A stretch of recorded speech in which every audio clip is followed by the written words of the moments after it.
Even after the divorce, you're still my father. I'll take all the inheritance I can get. Isn't the insurance money and property division enough?" The voice cut through the solemn silence of the funeral hall like a jagged knife. The congregation, previously still, turned to look at the source of the voice. Melissa, my husband's ex-wife, and their son Thomas.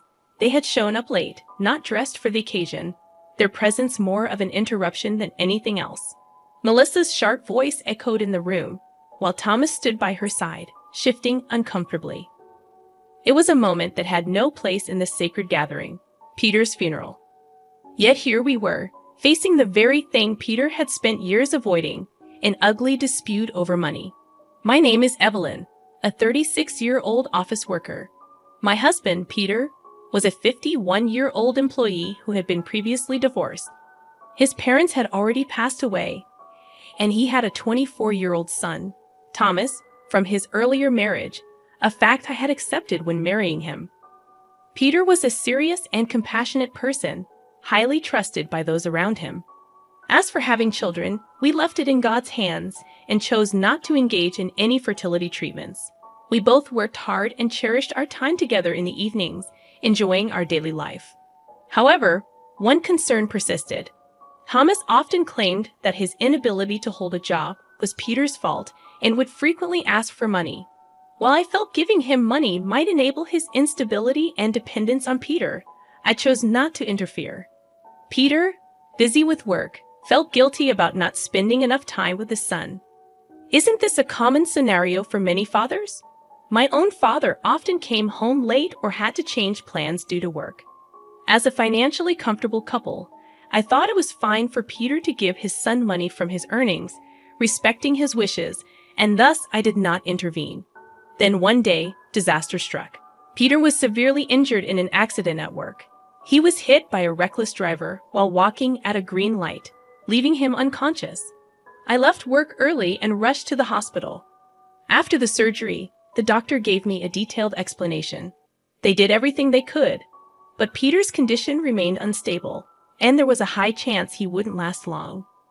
"Bring anyone he might want to see, and do it soon," they said, confronting me with a shocking reality. Stunned and unsure of what to do, I knew I had to act quickly. I called my parents, who came to the hospital right away and comforted me. Next, I contacted Peter's friends, some of whom I knew well. The news of his condition spread quickly among his friends and acquaintances, both personal and professional. I took a break from work and spent every day by Peter's side in his hospital room. According to the hospital's new rules, even family members weren't allowed to stay overnight. Filled with anxiety, I sometimes slept in my car in the parking lot. Day and night, visitors came to see Peter. His wonderful personality was evident in the continuous stream of people who came to encourage and support both him and me. One of these visitors was someone close to both of us, both professionally and personally. This friend, familiar to me, visited daily, concerned about my health and cheering Peter up. This friend knew about Peter's ex-wife, Melissa, and their son, Thomas. Though divorced, Peter had never completely cut ties with Melissa due to their son. However, I didn't have Melissa's phone number. When I asked the friend, he knew it and gave it to me. I called her, but Melissa sounded irritated. "I don't care about my ex-husband anymore," she said sharply. Still, I asked if Thomas could visit, but she replied, "I'll ask, but I don't think he'll come," and hung up. I understood that there were unresolved issues between Peter and his son, even with Peter's life in danger. Accepting this, I decided not to push for their visit. Peter's condition did not improve, and there were no signs of him regaining consciousness. The doctor warned that his situation was deteriorating. I hoped Thomas might change his mind and come, but he never showed up. In the end, Peter passed away with me by his side, moving on to the next world. I had no time to immerse myself in grief. Even as Peter was being cared for by the funeral home, I had to proceed with funeral arrangements. With help from my parents and Peter's friends, the preparations steadily progressed. Colleagues, bosses, and juniors from his work offered their help, and the wake went as planned. The next day, the funeral was solemnly conducted, with more people attending than I had anticipated. They offered kind words and encouragement, which warmed my heart. The funeral reminded me of Peter's wonderful character and kindness. Even in this sad event, there were moments that touched me. I thanked Peter's close friends and colleagues for their help and expressed my gratitude to everyone who assisted. That's when I was informed that someone wanted to see me. A man and a woman stood in the distance, dressed inappropriately for a funeral.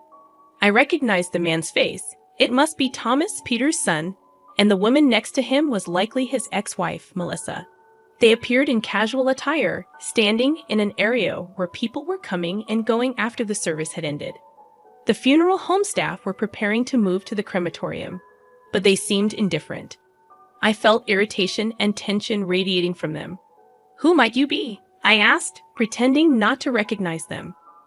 "What do you mean, who?" Melissa sneered. "Weren't you the one who contacted me?" "Yes, that's right. I asked you to visit him in the hospital, but I don't recall inviting you to the funeral," I replied. "Attend a funeral? We never intended to. Our attire should make that obvious." Melissa's voice dripped with sarcasm. "I thought we should talk before any procedures start. My son has a right to the inheritance. I can't let you monopolize it." Inheritance. It hasn't even been an hour since the funeral ended. There are other things to take care of first. I struggled to contain my anger. Though I wanted to retort, I couldn't find the words. Thomas laughed coldly. "I know the medical bills are covered by workers' compensation, and you've got a hefty settlement from the accident. Plus, you must have received a good amount in condolence money from the funeral. That's great, isn't it?" It became clear that they had been checking on Peter's finances ever since his condition worsened. Melissa must have been investigating, expecting an inheritance. Peter's estate, including the inheritance, is valued at $1.5 million, I said firmly, but the process isn't as simple as you think. Still, they pressed on. "We intend to get our fair share, so keep that in mind, Auntie," Thomas said mockingly. I took a deep breath, trying to calm my anger. It was challenging. Thomas had always been interested in money. He seemed to think only of extracting as much as possible from any source, without considering Peter's feelings. "I've had enough." I raised my voice unintentionally. Sensing the tension, the funeral staff, who had been cleaning up, quickly went to call Peter's closest friend, Jack. "What's going on, Evelyn?" Jack hurried over, and upon seeing Melissa and Thomas, his face hardened. "Can't you two understand the situation?" Melissa, recognizing Jack, sneered again. "Well, if it isn't my ex-husband's buddy. Still close with him, I see. What was it? A brotherly bond between men? Makes me sick," she snapped. Jack remained firm, defending Peter's honor. "How dare you speak ill of him at a time like this?" he said. "If you're only here to argue about inheritance, then leave." Melissa wasn't done. "Declare right here that you'll divide the inheritance properly with Thomas," she demanded, pulling out her phone, ready to record the conversation. Jack was about to turn away, but stopped. "Oh, about the inheritance?" Jack said, turning back to face them. "Your son has a right to it, you say. Can you prove that Thomas is indeed Peter's child?" "What? Why would I need to prove something like that?" Melissa shot back, her tone defensive. "It seems you don't understand," Jack continued calmly. "Peter had doubts during your pregnancy, Melissa. He hired a detective agency to investigate, and it was discovered that despite being married, you were involved with another man." Thomas looked confused. His confidence vanished as Jack's words sank in.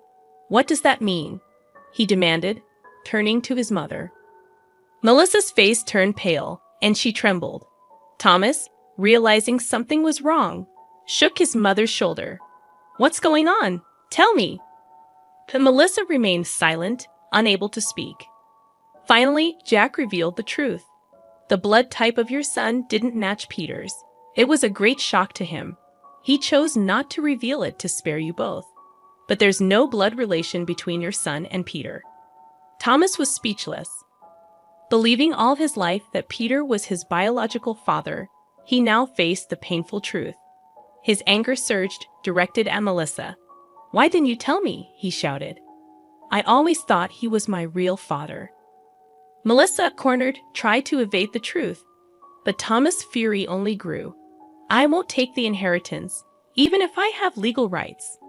I'll relinquish everything, Thomas declared before storming out, leaving his mother standing there in shock. Jack, with compassion in his voice, escorted Melissa out of the venue as she collapsed, her secret exposed to the world. After that day, neither Melissa nor Thomas reappeared in my life. I later heard from Jack that Thomas, knowing the truth about his parentage, had cut ties with his mother. The inheritance battle never resurfaced, and life began to return to normal.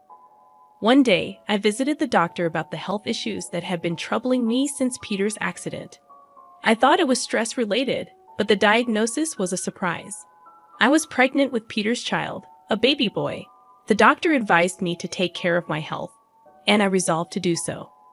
When I visited Peter's grave to share the joyous news, I noticed unfamiliar flowers and Peter's favorite food offered there. It wasn't his memorial day, and only a few people knew his favorite food. I had an intuition that Thomas had visited.